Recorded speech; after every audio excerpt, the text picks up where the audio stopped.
U predškolskoj ustanovi Rada Miljković u Despotovcu održana je jubilarna 10. dečija likovna kolonija. Ova manifestacija tradicionalno okuplja najmlađe stvaraoce i podstiče njihovu kreativnost, maštu i umetničko izražavanje. Mališani iz predškolske ustanove Pomoravskog i Braničevskog okruga imali su priliku za zajedničko druženje u Despotovcu. Likovnu koloniju je otvorila direktorka predškolske ustanove Rada Miljković Verica Stojković.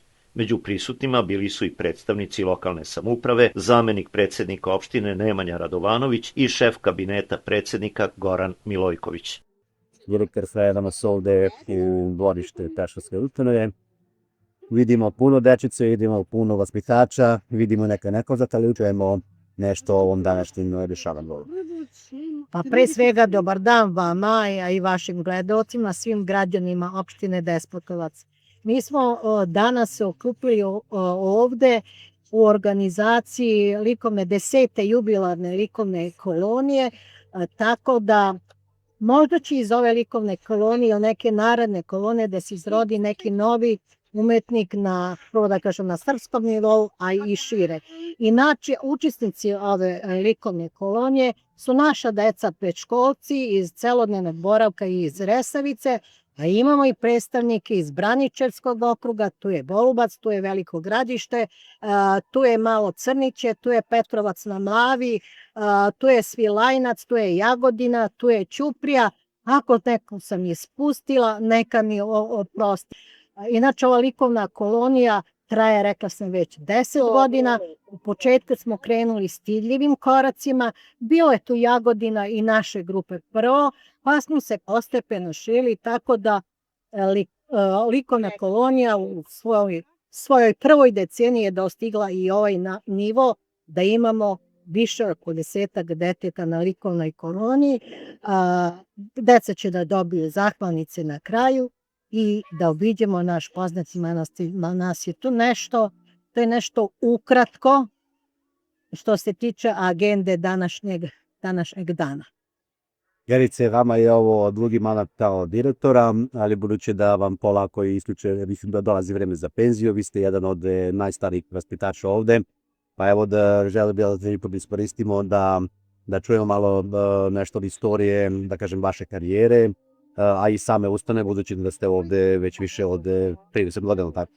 Skoro 40. Skoro 40. Pa evo za početak, evo da čujemo recimo nešto lično o vama, odakle ljubav prema ovom pozivu, kako je došlo do toga da uopšte pišete fakultet za vaspitača i dalje kako je sve išlo.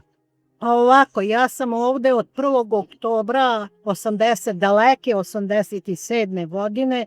Krenula sam u Resavici, da je radila nekih 18 godina i 2006. septembra meseca sam došla ovde u Despotovcu. Radila sam jedno vreme, radila sam i po selima, nije me bilo stid ni poniženje da radim i po selima, po terenu. Jako je zanimljivo raditi sa decom. A kako sam krenula, nisam jedan od najstarijih, nego sam najstariji trenutno radnik što se tiče vaspitača.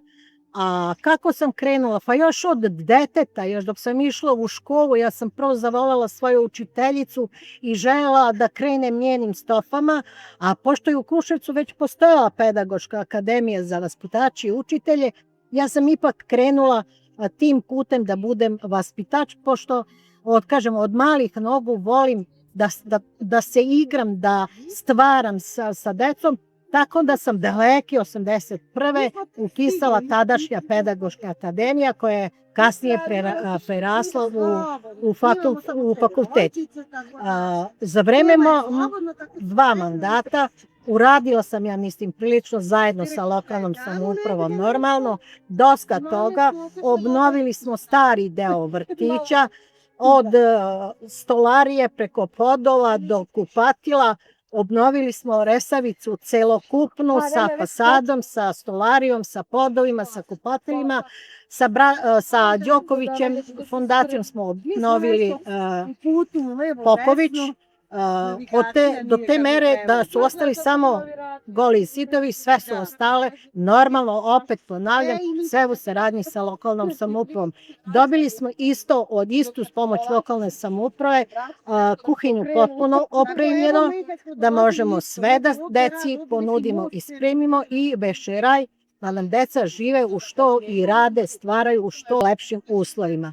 Onda smo od ministarstva koje je prepoznalo naš rad naših vaspitača, gdje smo mi stalni gosti sa svojim prezentacijama, prepoznali i dobili 10 laptopa, 10 projektora, 10 ovih kopir aparata sa dvostranim i još tih sitnica, da ne nabrajam, da ne gubimo vreme, pregradili, dogoradili još jednu sobu, bilo nameštaj za kompletno opremljene te dve sobe, dobili niz didaktičkih sredstava, tako možda sam i nešto i propustila. Naša deca su dobrodošla na svim manifestacijama, sve ove goste koje vidite danas, mi smo isto gosti, počevši od Jagodine, Ćuprije, pa do Velikog Gradišta. Nije nam teško da sednemo na kola i da odemo, da ispoštujemo prvo rad te dece, rad vaspitača, a oni nam ga uzvrate svojim dolaskom i svojim druženjem. I najdraže nam je kad na kraju svake te manifestacije vidimo širok osmeh na licima dece. Bili smo na olimpijadu u Petroslavlju 29. aprila, a nije bitno ko je prvi, ko je osmi, jer nam je bilo 8. Bitno je da smo dobili medalje i da smo se takmičili, da smo se družili. Još što bi napomenula, da naš hor je isto bio na takmičenju zvanom Cvrčak, međunarodnom u Smederevu. Osvojili smo jednu od najvrednijih nagrada, Biserna se zove, za autentičnost, jer je kompoziciju edukativna je inače, vezana za ekologiju, napisao naš roditelj i komponovao i aranžirao, tako da smo imali autentične kostime, nismo se rukovodili, nisu nas spremali profesori muzike i ostali stručnjaci po tom pitanju, nego su naši vaspitači radili sa njima. To bi bilo, ima još dosta toga, da ne pričam, ostalim dosta toga, ali to bi bilo neka kratka. Ne, onaj koji snima... Budući da sam i sam bio, da kažemo, učenik od Vasa Krestovske ustanove, ajde da čujemo nešto o tome šta to znači pitni vaspitač, šta kampozu zapeva, kakva osoba i kakav put osoba treba da prođe da bi uopšte došla da bude vaspitač u bilo kojoj strukturi. Prvo da vam kažem, biti vaspitač je jako lep i odgovoran. Pre svega taj posao mora da se vole deca. Jer ljubav koju pruži jedno dete i ti njemu, to je nezaboravno. Meni je jako drago kada me danas decu koje sam čuvala nekad, koji rade u svim ustanovama širom Despotovca i Rembas u domu zdravlja, pa se sete vaspitačice, ja ne moram da čekam red, vaspitačice izvolite. Kad me neko sretne od te dece, vaspitačice da vam ponesem torbu, kad dođe dete koje sam čuvala na 8. marta, iako je srednja škola, pokuca na vrata od stana i kaže, vaspitačice, ostavili ste trag u mom životu. Izvolite, nisam imao više para, izvolite jedan svetli 8. marta. To je nešto što ostaje tu u srcu, jer mi vaspitači imamo neku svoju posebnu energiju, puni smo mašte da deci ponekad i ljubav, pojedina deca, imamo i decu iz socijalno ugroženih porodica i pružimo tu ljubav koju možda i nemaju. Tako da biti vaspitač je jedan zahvalan i vrlo odgovoran pre svega posao, jer vam roditelji povere ono najvrednije, najmilije i najdragocenije u svom životu, jer imaju poverenja pre svega u vas. Evo, 16.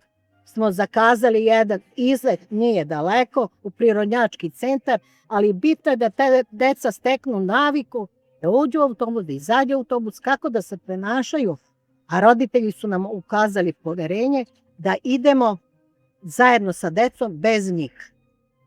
Vidimo da ovde ima i muških vaspitača. U moje vreme, kad sam ja bio mali, tada to nije bila praksa, ali evo vidimo da ima i muških vaspitača, pa eto, ipak se promenilo nešto. Pa do neke, kod nas ima, u svakoj ustanovi ima po neki muškarac, ali opet ja mislim da je to više ne da diskriminišem nekog, muškarci u ovom slučaju, ali oni da odu jaslicama, pa malo je teže. Prosto rečeno, Ipak je majka majka. ipak je majka majka, niko ne zaplače kad je dete bolesno, ne traži taflu, nego traži majku. Ipak je žena žena i nekako, opet da pohvalim žene, ipak smo mi žene kreativnije i maštovitije od njih. Tu su oni da nam pomognu, ne kažem. Imaju i oni svoj deo posla i udela u svemu tome i oni imaju svoje kreativne ideje, ali tu su nam mahom više da pomognu oko fizičkog dela za današnji dan konkretno. Kao jači pol. Kao jači, tako. Koliko se program promenio? A u mnogome se promenio, mi smo, znam i jedan i drugi i treću promenu, stigla sam i do treće promene, u mnogome se, ali sve vreme se i samo promenilo tako. Krenuli se prvo sa predškolskim obrazovanjem, da su vode novine i obrazovanje, tako da danas mi smo 22. i 3. ušli u godinama uzleta ili novim osnovama, gde je dete centar interesovanja, gde dete kreira program, nemamo više tematsko planiranje, nego projektno planiranje. Može, evo sad naš ovaj razgovor, da im bude vide na televiziji i da to bude inicijativa za neki svoj projekat. Naprimjer, dođu od vas u goste, da se interesuju za vaše zanimanje, da im vi nešto pojasnite. To je varnica jednostavno sedne i mi, osluškujući decu, ponudimo materijale i oni rade šta žele. I inicijativa je na tome da deca budu što više na svežem vazduhu. Znači, ipak nije loša promena. Pa nije, kažem, sad sve to zavisi kako je to shvati, kako je ko razumeo, ho meni u svakom slučaju, i ja sam za promjene, iako sam pred penzijom, jer promjene uvek prijaju i nama starim, a naročito mlađi. Jer ne može kolotečina, ako uđemo, ne vodi ničemu. Pa evo možda za kraj Nesi ti položi neka preporuka do sebe ili će vaspitače. Pa ono što bih preporučila novim mladim vaspitačima, pre svega vole decu. Ako nemaju ljubav prema deci, bolje nemoj da kolaze na fakultet pedagoških nauka, jer od njih nikad vaspitač, ni učitelj, prosvetni dobar, predškolskih radnik neće da bude. Jer ujutru dete kad dođe uplakano, neispavano i kad sedne u krilo i kad te zagrli, ima šta lepše. Ako ti dete ne dočekaš na određeni način, pored sebe ili 2 metra od sebe, a nemoj da polaziš i da se baviš prosvetom. To je neko moje mišljenje. Treba prepoznati dete, ako obrati pažnju na ono dete koje plače u tišini, ne samo suze idu, znači da ono ima problem. A ono koje je histerično, znači da teži pažnju, da je razmažanje prosto jednostavno. Treba ipak voleti pre svega decu. Vera, hvala vam, a ja vam želim da vaš mandat, a i ostatak vremena da penzija prolete ovde u miru i sa zadovoljstvom. Pa tu sam ja blizu i stane, tako da neću da budem fiktivno da budem u penziji, tako da jednom kad se krene tim putem, teško se zaboravlja, samo možem da mogu dalje da idem i da pomognem koleginicama koliko je i moje mogućnosti. Savetima svakako.